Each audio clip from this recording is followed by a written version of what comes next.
Classificação indicativa. Livre para todos os públicos.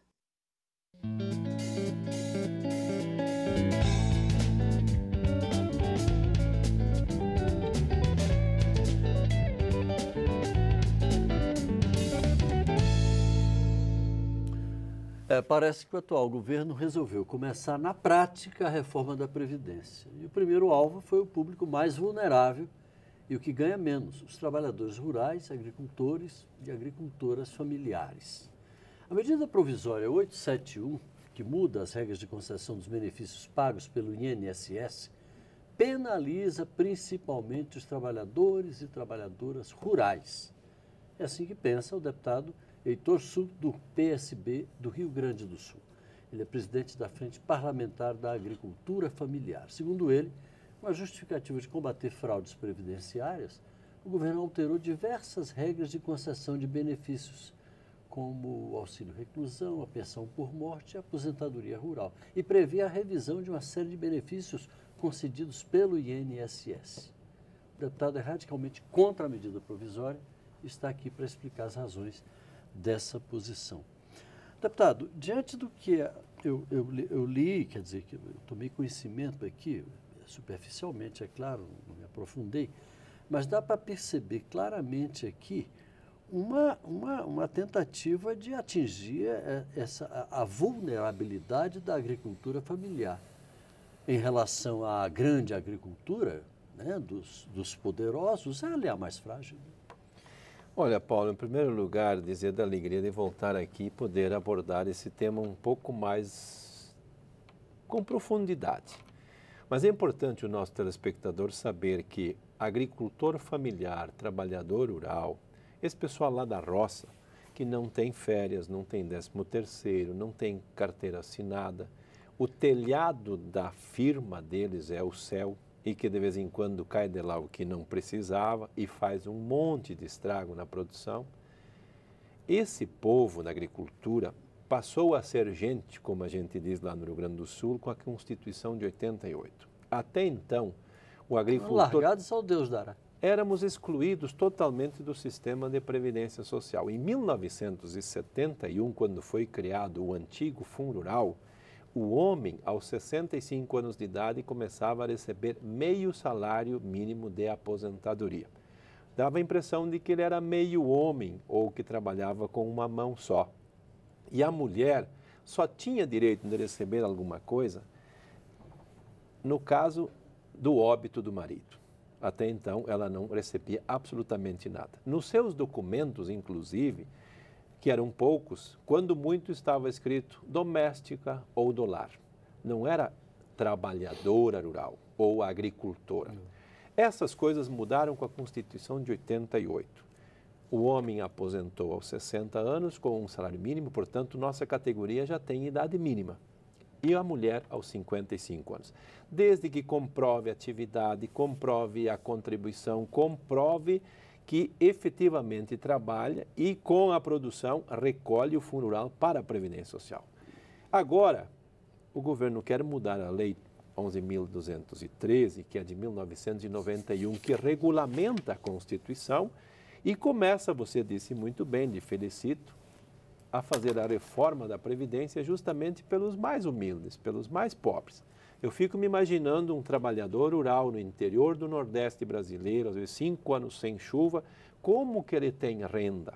Como que ele tem produção? Não tem, nós sabemos disso.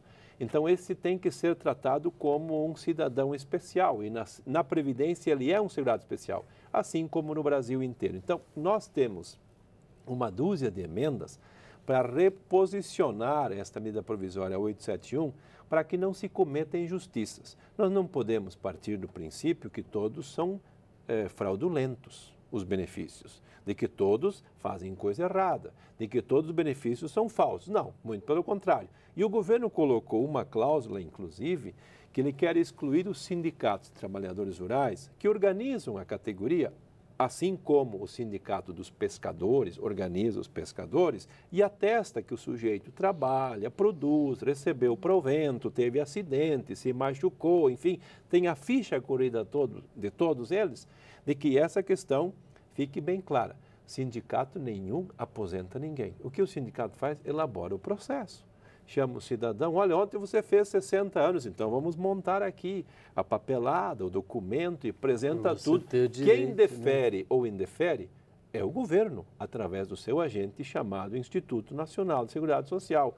E querer excluir o sindicato é jogar o agricultor familiar, o trabalhador rural, o ribeirinho, esse povo todo que faz parte da nossa organização, meeiros, parceiros, arrendatários, que são o segurado especial, a Deus dará. Ou seja, você é cada um para si, Deus para ninguém.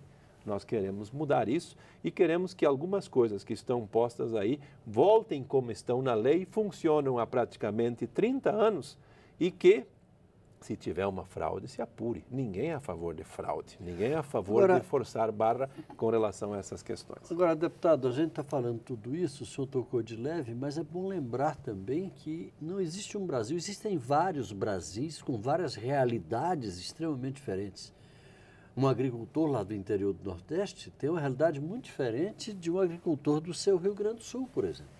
E dentro do Rio Grande do Sul, nós temos diversos Rio Grande do Sul.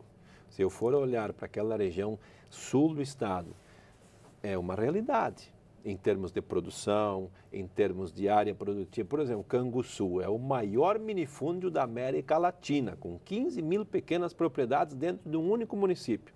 15 mil? 15 mil. Agricultor familiar, quem lá tem 8 hectares de terra é um grande produtor. Não é um latifundiário.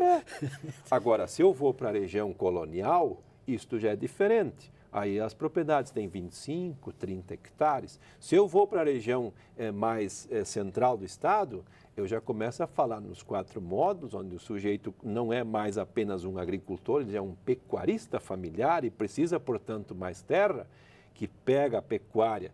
Bom, ele já tem 70 hectares. Então, isto também muda. Assim como no litoral o pessoal produz a banana, a hortaliça, que eu não acho na região missioneira. Na região missioneira é o grão.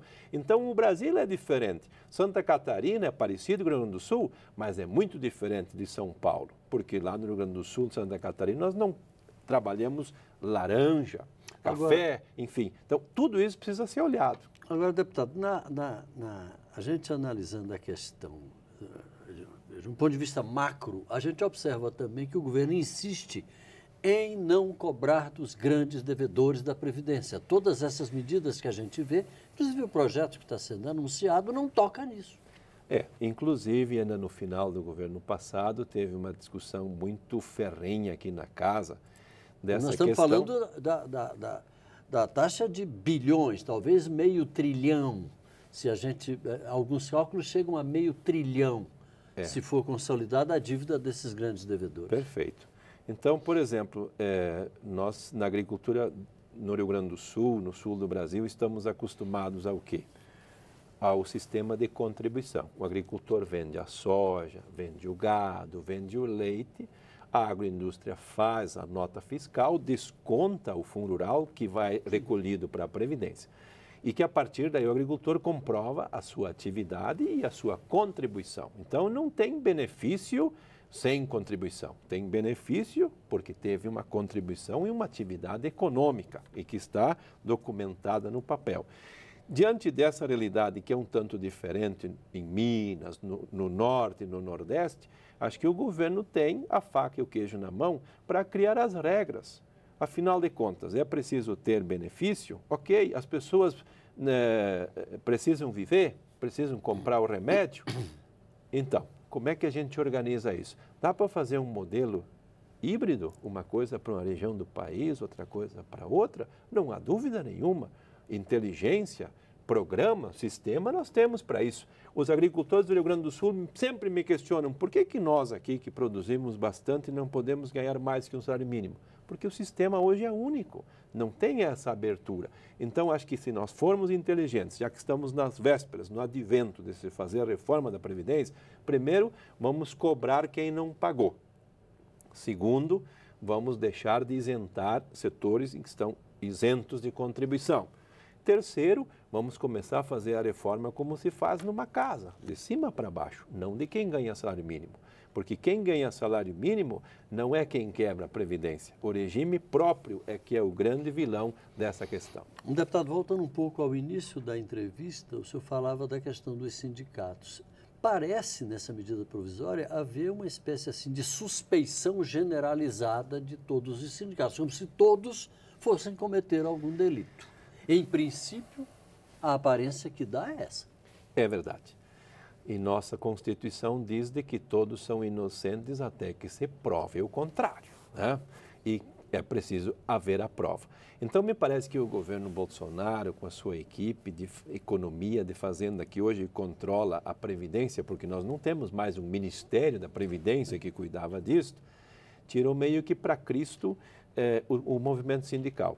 Eles brigaram muito com as centrais sindicais, brigaram muito com as confederações e parece que o culpado disso são os sindicatos que atuam lá no município, que tem 300, 400 associados, que estão lá com uma sedezinha, uma sala, muitas vezes emprestada à prefeitura, um funcionário, um diretor que passa lá por semana fazendo DAP para o agricultor fazer um financiamento. O governo está totalmente equivocado e as nossas emendas vêm para corrigir isso. Deputado, o senhor acredita na possibilidade de alterar essa medida provisória, considerando-se a correlação de forças que existe nesse momento aqui no Congresso e que, convenhamos, não é muito favorável a isso? Eu estou confiante de que os deputados que conhecem esse assunto com mais profundidade, e eu já ouvi muitas entrevistas deles, eu já falei com muitos deles, vão nos ajudar na comissão especial a criar as mudanças. Do jeito que está, é unilateral, não tem como, é injusto. E lei tem que ser boa para os dois lados, para quem recebe o benefício e para quem o paga. Não pode ter um abismo ali, uma injustiça, uma desigualdade. Eu acho que boas emendas como tem. Eu fiz uma série de emendas, outros deputados protocolaram emendas também, colocando isso tudo na mesa com o presidente e o relator que vão cuidar disso, com a assessoria da casa, nós poderemos chegar a um meio termo. E que isso vai ser fundamental para que não perdure o que está em vigor, inclusive, porque a medida provisória 871 já está em vigor. Deputado Heitor Sul, do PSB do Rio Grande do Sul. Muito obrigado pela sua participação. A gente continua acompanhando esse tema que é da maior relevância. A você de casa, muito obrigado pela audiência. Um abraço e até a próxima.